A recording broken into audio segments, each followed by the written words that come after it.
ဒီနေ့ကျွန်တော်တို့ဒီဖိုးလာမေအိမ်ချမ်းမြေနဲ့စောက်လုပ်ရေးအနေနဲ့ဒီဝါဆိုသင်္ကန်းကတ်ခဲ့တာ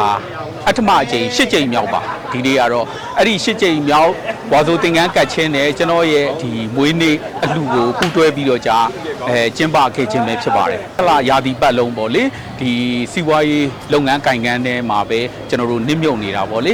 အဲ့ဒီတော့ကြာကျွန်တော်တို့ဒီကုသိုလ်ရေးဘာသာရေးလေးတွေကိုလည်းဒါဒီအခါအားလျော်စွာလုပ်ရမယ်ဆိုတဲ့ကျွန်တော်စိတ်ကူးလေးရတယ်ရတဲ့အတွက်ကျွန်တော်လွန်ခဲ့တဲ့၈နှစ်ခန့်ကနေစပြီးတော့ကြာဝါဆိုသင်္ကန်းကတ်ခြင်းနဲ့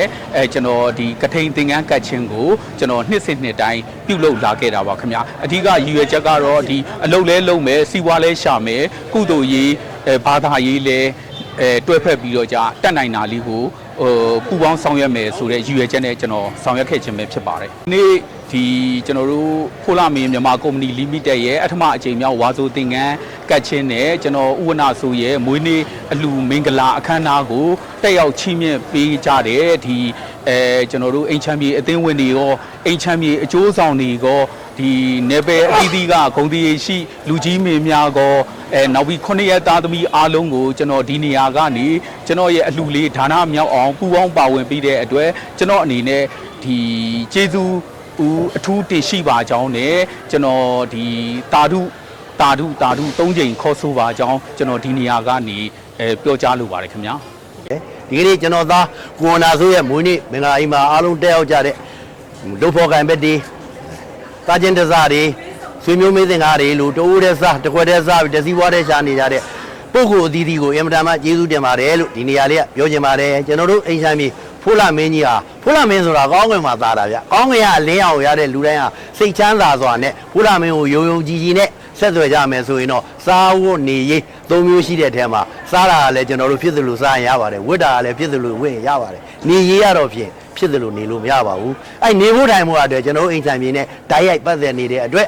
ကျွန်တော်သားဖိုးလာမင်းနဲ့အများဆုံးဆက်သွယ်ကြရင်းနဲ့ဤမွေးနေ့မင်္ဂလာလေးရစပြီးကျွန်တော်သားဖိုးလာမင်းကိုဝနာဆိုမဆန်နီတို့ဟာကောင်းဝင်ရမှာသားနေတဲ့လာမင်းကြီးလို့ထာဝရအလင်းရောင်နေပေးစွမ်းနိုင်ပါသေးလို့ပြောကြရင်းနဲ့ကျွန်တော်စကားလေးကိုညီကုန်းချုပ်ပါတယ်။မို့သူ့ရဲ့မွေးနေ့လည်းဖြစ်ပြသူ့ရဲ့ဒီဂုံပြူရဲ့မွေးနေ့မှတ်တမ်းဆိုတာမှတ်တမ်းမှဒါအိမ်လောက်တာတဲ့ကိုเจ้าမှလောက်တယ်ဆိုတော့ငွန်မြတ်တဲ့လုပ်ငန်းတစ်ခုပါ။ဒါကြောင့်မို့ဆရာကြီးကိုလည်းကျွန်မအားပေးတယ်။နောက်ပြီးတော့လည်းကျွန်မနဲ့လည်း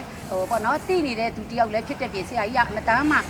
တမာရီကောင်းကောင်းနဲ့ကြိုးစားနေတဲ့သူတယောက်ဖြစ်တာပေါ့နော်။အဲ့ဒါကြောင့်မို့ကျွန်မကဂုံလဲယူပါတယ်။အသက်120ရှည်ပြီးတော့ဖလာမင်းဒီအိမ်ချမ်းမြေဟာဟုတ်ဆရာကြီးကတိုးတက်ပါစေအောင်မြင်ပါစေဒါကြောင့်မို့ကျမကိုလည်းဒီမွေးနေ့ပွဲမှာပဲတပါးဒီအခုလိုပေါ့နော်မင်းများကြတဲ့အတွက်ကျမအရန်ကျေးဇူးတင်တယ်ဟုတ်ကဲ့ညီလိုကိုလိုနဲ့ပေါ့နော်ဘာပဲပြောကျွန်တော်တို့ကလူငယ်တွေဖြစ်တယ်ပေါ့နော်ဒါပေမဲ့လူငယ်တွေမှာတက်ညီလက်ညီနဲ့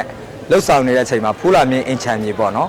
ကိုဝနာဆိုးရဲ့မွေးနေ့ပွဲလေးကိုဝမ်းမြောက်ပီတိဖြစ်စွာနဲ့ကိုကျွန်တော်ကလာရောက်တက်မြောက်ပြီးတော့ချီးမြှင့်တာဖြစ်ပါတယ်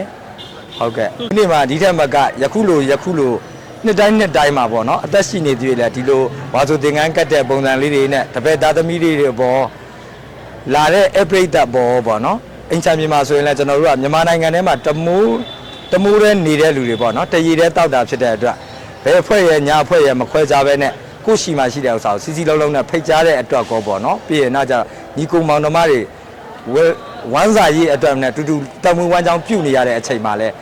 တွဲလက်ညီညာစွာနဲ့ကိုလှုပ်ဆောင်ပေးနိုင်တဲ့ကိုဝနာဆိုကြီးအတွက်ကိုဒီထက်မကကြားမှာပါသေးချမ်းသာပါသေးဒီထက်မကလူနိုင်တန်းနိုင်ပြီးတော့ပေးမှာကလူရဲမကန်တက်ရှိနေသေးမိခင်ဖခင်နဲ့သာသနာ့အကျိုးနိုင်ငံတော်အကျိုးကိုတည်ဖို့နိုင်တဲ့လူစားကောင်းကြီးဖြစ်ပါစေလို့